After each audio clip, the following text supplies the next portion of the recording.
Good, very good. తల్లి ప్రేమ. మీ కూతురంటే మీకు ప్రేమ ఉంది. గుడ్.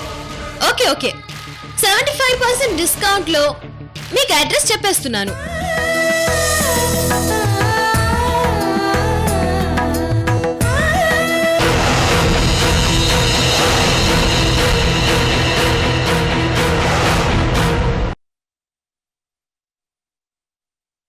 లోకి బాబా ఫోన్ చేశాడు. ఎవరు అనుకుని నాకు ఈ విషయం చెప్పేశాడు. వాళ్ళు వచ్చేస్తున్నారమ్మమ్మా. వాళ్ళు వచ్చేస్తున్నారు కాదు, వచ్చేసారు. ఇంకో 2 నిమిషాల్లో ఇంట్లో ఉంటారు. పద పద వెళ్తాం, పద. ఎక్కడికమ్మమ్మా? చెప్తాను, నువ్వు పద. ముందుక్కడి నుంచి వెళ్ళిపోవాలి. మనం వాళ్ళ కంట పడకూడదు. పద.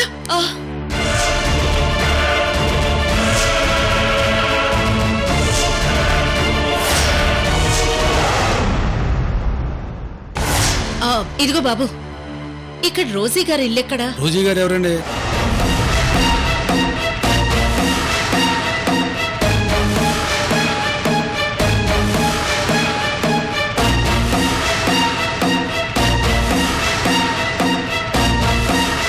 అదేంటి బాబు, ఆవిడ ఈ వీధిలోనే ఇక్కడే ఉంటదని చెప్పారు? ఏమోనండి, నాకు తెలిసి అలాంటి వాళ్ళు ఎవరూ లేరు.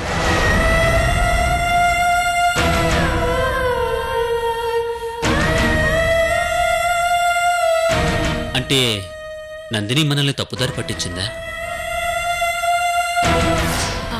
అది కాదు బాబు, ఈ వీధిలో ఒక ఆవిడ లడ్డూలు తయారు చేస్తుంది కదా.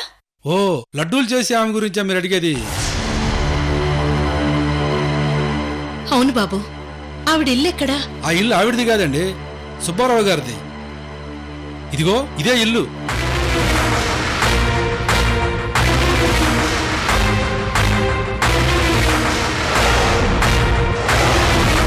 ఆవిడ పేరు అందరికీ తెలియదు. అందరూ ఆవిడ్ని లడ్డూలు చేసే ఆవిడగానే గుర్తుపడతారు. థ్యాంక్స్ బాబు.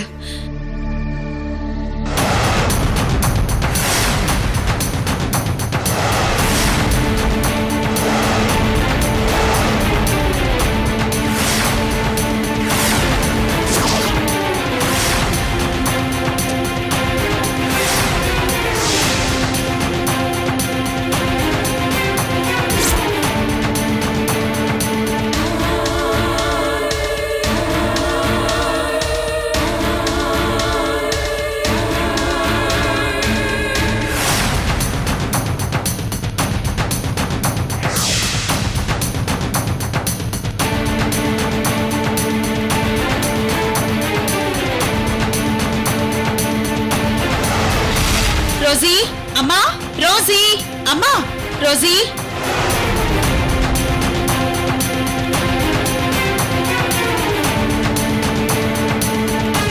రోజీ అమ్మా, రోజీ అమ్మా, రోజీ అమ్మా,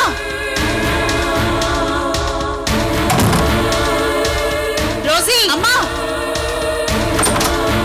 రోజీ, రోజీ, రోజీ. రోజీ ఇంట్లో లేదు. ఎక్కడికి వెళ్ళి ఉంటుంది?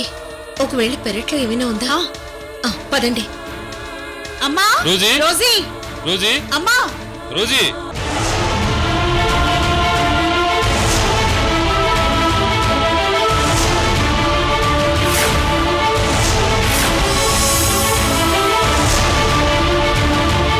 రోజీ ఎక్కడికి వెళ్ళింది? ఎక్కడా కనిపించలేదు. మనకు అడ్రస్ దొరికిందనే ఆనందంలో తను ఎక్కడికన్నా వెళ్ళుంటుందనే విషయం మర్చిపోతున్నావు. ఓ, తెగ వెతికేస్తున్నావు. కాసేపు అందరం ప్రశాంతంగా కూర్చుందాం. రోజీ వాళ్ళు బయటికెళ్ళుంటారు. వాళ్ళిద్దరూ వచ్చేస్తారు. అప్పుడు మనం వాళ్ళకి సర్ప్రైజ్ ఇద్దాం. పదండి. సరే.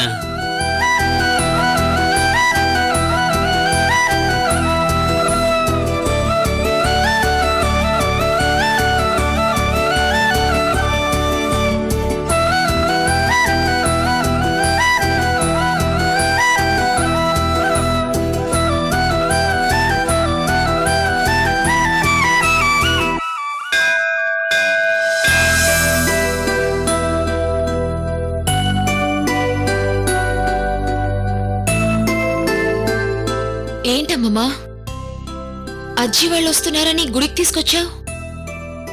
వాళ్ళ కంట పడకూడదని నేను గుడికి తీసుకొచ్చాను. ఎలాగో నీ పుట్టినరోజు కదా, పూజ కూడా చేయించుకున్నట్టుంటుంది అని. రోజీ గారు,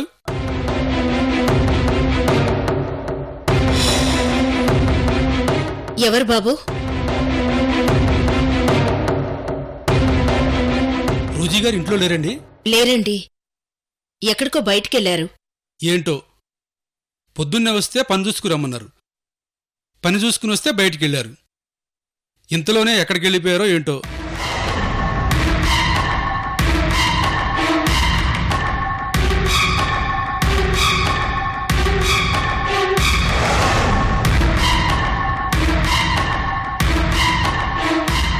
పదండి. ఎక్కడికి లక్ష్మి? రోజీ ఎక్కడుందో నాకు తెలుసు, పదండి. చెప్పండమ్మా, ఏం చేయమంటారు? అష్టోత్తరమా, అభిషేకమా? ఏదెక్కువ టైం పడుతుంది పంతులు గారు? అభిషేకమే ఎక్కువ టైం పడుతుందమ్మా. అయితే అదే చేయించండి. అలాగేనమ్మా. పేరు గోత్రం చెప్పండమ్మా. రోజీ, వశిష్ఠ గోత్రం. ఈ అమ్మాయి పేరు? పూజ తన పేరు మీదే పంతులు గారు. ఈరోజు తన పుట్టినరోజు. ఈరోజు పుట్టినరోజా?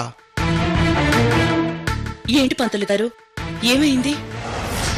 ఈరోజు పుట్టినరోజు అంటే ఎందుకంత కంగారు పడుతున్నారు? ఏమీ అనుకోకండమ్మా. అమ్మాయి పుట్టిన తేదీ, నక్షత్రం చెప్పండమ్మా.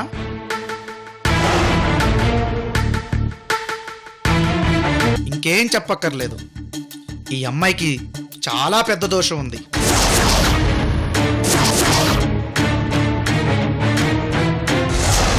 దానివల్ల ఈ అమ్మాయి చాలా కష్టాలు పడుతుంది.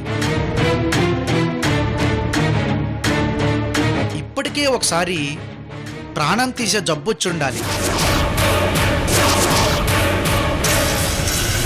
అవును పంతులు గారు, వచ్చి ఈ మధ్య తగ్గిపోయింది.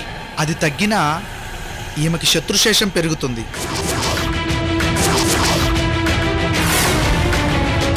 ప్రాణగండం కూడా ఉంది.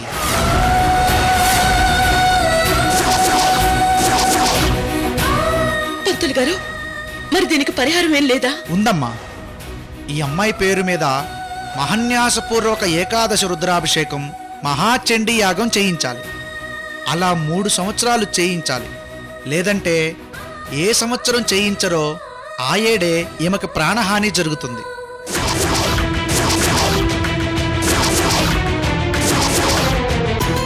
అంటే అంటే ఇప్పుడు ఈ హోమం చేయించకపోతే నా రోజే నాకు దక్కదా? లేదమ్మా, ఇప్పటికిప్పుడు చేయించకపోయినా 1 నెల రోజుల్లోపు ఏదో ఒక రోజు ఖచ్చితంగా చేయించాలి. అప్పటి వరకు మీరు చేస్తున్న ఈ అభిషేకం వల్ల అమ్మాయి మీద దోష ప్రభావం కొంచెం తగ్గుతుంది. మీకో విషయం చెప్తున్నాను తల్లి. ఆ అమ్మాయి మంచితనం వల్ల భగవంతుడి కృప ఈ అమ్మాయి మీద ఉంది. అందువల్లే ఈ అమ్మాయి ఇంకా బ్రతికుంది. ఇలా ఈరోజు గుడికి రాగలిగింది. ఈ విషయం మీకు తెలిసింది. కానీ జాగ్రత్తమ్మా, అస్సలు నిర్లక్ష్యం చేయకుండా హోమం చేయించండి. అలాగే పంతులు గారు, తప్పకుండా చేయిస్తాను. పంతులు గారు, అమ్మా, ఈ హోమానికి ఎంత ఖర్చు అవుతుంది? ఓ 10,000 రూపాయల వరకు ఖర్చు అవుతుందమ్మా.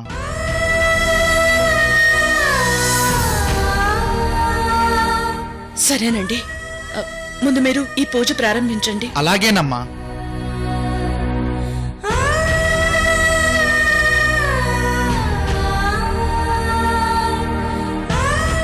శర్మగారు, మీరు అభిషేకం ప్రారంభించండి. అలాగే అండి. నేను ఈలోగా అమ్మవారి పూజ చేసి వస్తాను. స్వామి, ఏంటి స్వామి నాకు ఈ పరీక్ష? నేనందరినీ కాదనుకుని నా మనవరాలతోనే ఉంటున్నాను. ఇప్పుడు నా మనవరాలికి ప్రాణగండం పెట్టావు, కానీ నా చేతుల్ని మొండి చేతుల్ని చేసేశావు. స్వామి, దయ చూపించు స్వామి, నాకేదో ఒక దారి చూపించు.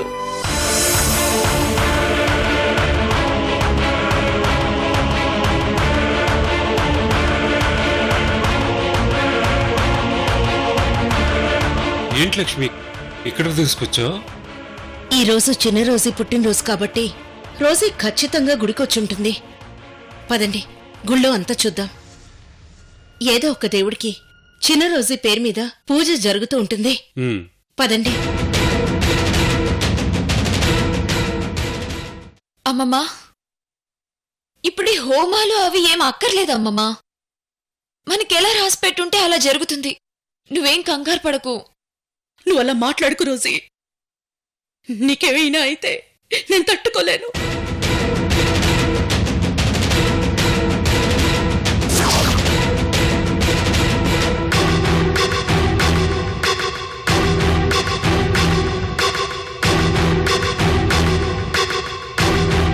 అది కాదమ్మమ్మా, ఇప్పుడు అసలే మన దగ్గర డబ్బులు లేవు.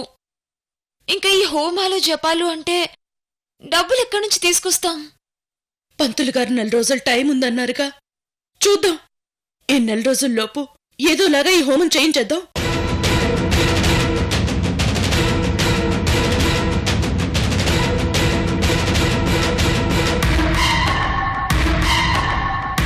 పోనీ మనం ఇక్కడ నుంచి ఏదైనా సిటీకి వెళ్ళిపోదాం. అక్కడ నేను ఏదైనా జాబ్ చూసుకుంటాను. అప్పుడు మనకు డబ్బులు ప్రాబ్లం ఉండదు. అంటే నేనింక సంపాదించలేననుకుంటున్నావా రోజీ? అమ్మమ్మ, నన్ను అవమానిస్తున్నావా? అమ్మమ్మ, అంత మాట అనకమ్మమ్మ. నేను అలా అనలేదు. నిజంగా నేను బాధ పెట్టాలని అనలేదమ్మమ్మ. ఈ చిన్న ఊళ్ళో నువ్వెంత కష్టపడినా వృధా అయిపోతుందని బాధతో అన్నాను. ఐఎమ్ సారీ అమ్మమ్మ. It's okay Rosie. ఈ రోజు నీ పుట్టినరోజు. ఇలాంటివన్నీ మనసులో పెట్టుకుని నువ్వు బాధపడకు.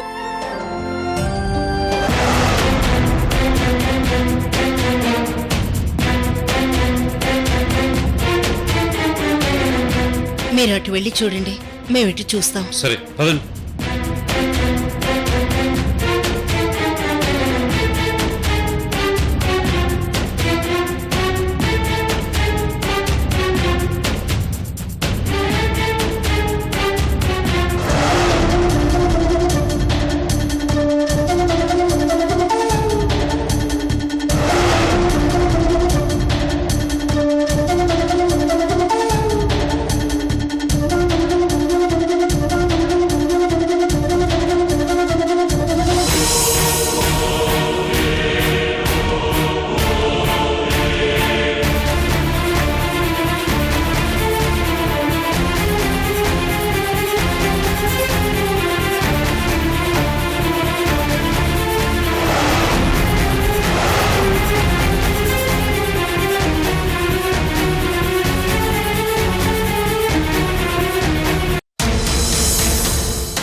లక్ష్మి ఎక్కడా కనిపించలేదు.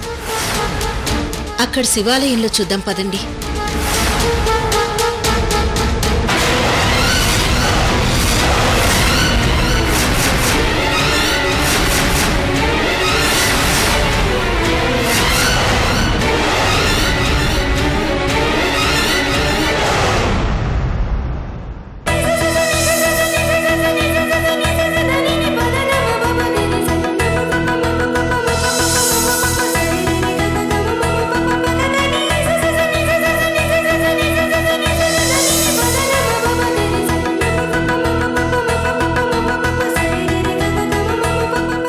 అసలు మనం ఇంటి దగ్గరే ఉండుంటే బాగుండేది.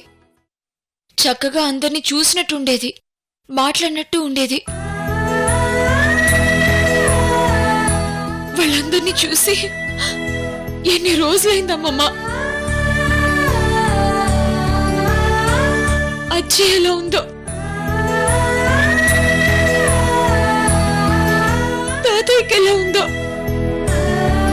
అమ్మ నాన్న ఎలా ఉన్నారో, లోకి బావ, అన్నయ్య, వదిన, విజయ్, ఈషా, అందరినీ ఒక్కసారి చూడాలనుందమ్మమ్మ.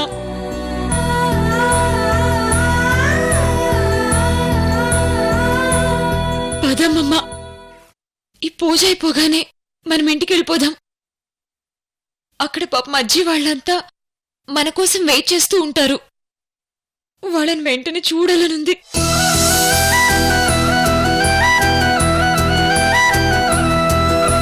వద్దు రోజీ,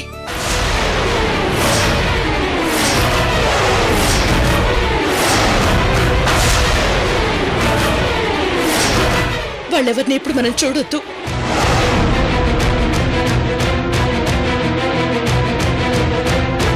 ఏ అమ్మమ్మా, ఎందుకు చూడొద్దు? పాపం అజ్జి వాళ్ళు ఎంత ఆశపడొచ్చారో. నాకు చాలా ఆశగా ఉంది. వాళ్ళని కలిసినా వాళ్ళతో మాట్లాడినా నా మీద ఒట్టే రోజీ.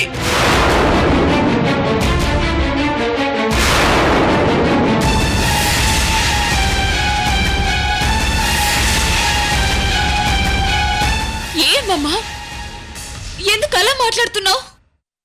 ఆయన మనమేమి వాళ్ళ దగ్గరికి వెళ్ళట్లేదు కదా, వాళ్ళే మన దగ్గరకు వచ్చారు. ఆయన ఎందుకు కలవద్దు? వాళ్ళేం తప్పు చేశారు? వాళ్ళ మీద ఎందుకు అంత కోపమే రోజీ, నా కోపమే. కానీ నా కోపం వాళ్ళ మీద కాదు, వాళ్ళని చూడనివ్వకుండా చేస్తున్న మన పరిస్థితుల మీద.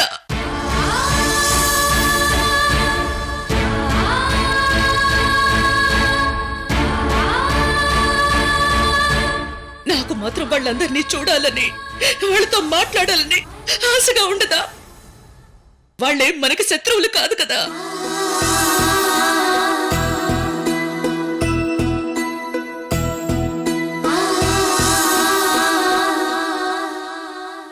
వాళ్ళు మన ఇంటి దగ్గరికి వస్తున్నప్పుడే వాళ్ళందరినీ నేను చూశాను.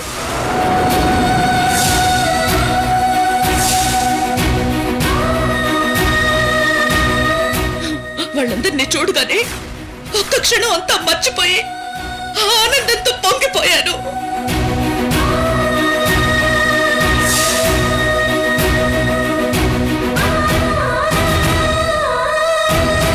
వాళ్ళందరితో మాట్లాడాలని, అందరితో గడపాలని నా మనసు ఆత్రపడింది.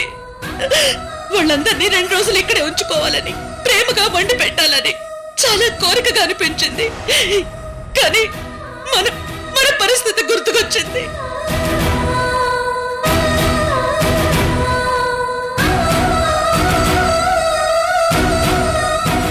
మనం తినడానికే లేదు, వాళ్ళకేం పెట్టగలం అనిపించింది. నా పరిస్థితి మీద నాకే అసహ్యం వేసింది.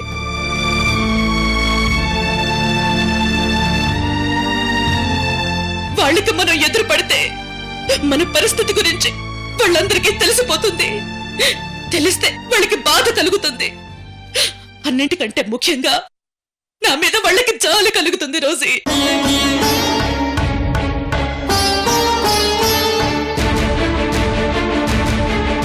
వాళ్ళు బాధపడినా నేను తట్టుకోగలను, కానీ వాళ్ళ సింపతిని మాత్రం నేను తట్టుకోలేను.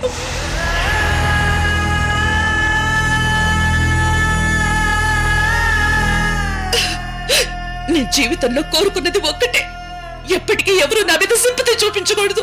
ఆ స్థితికి నేను చేరుకోకూడదు. చేతకాని వాడే పాపం అనిపించుకుంటాడు. ఈ రోజు ఎంత చేతగానిది కాదు రోజే. నా వాళ్లే నా మీద జాలి చూపిస్తే నాకు చచ్చిపోవాలనిపిస్తుంది.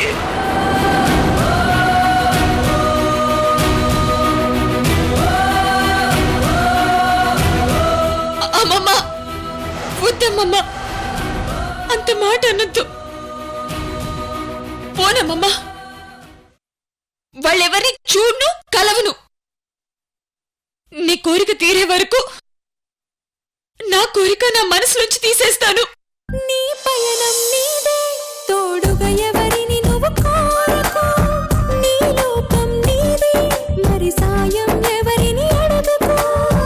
నవ్వులన్నీ హరివిల్లైనా నందనాలు ఒక పక్క, కన్నీళ్లకు వెలగని దీపం అంధకారం ఒక పక్క. నిన్నకు నేడు నేటికి రేపు దారిని చూపుట అవసరం. మొదలుని మరిచి విలువలు విడిచే జీవితమే. ఎక్కడికి వెళ్తున్నావు భార్గవి? అమ్మ దగ్గరికి. ఎందుకు?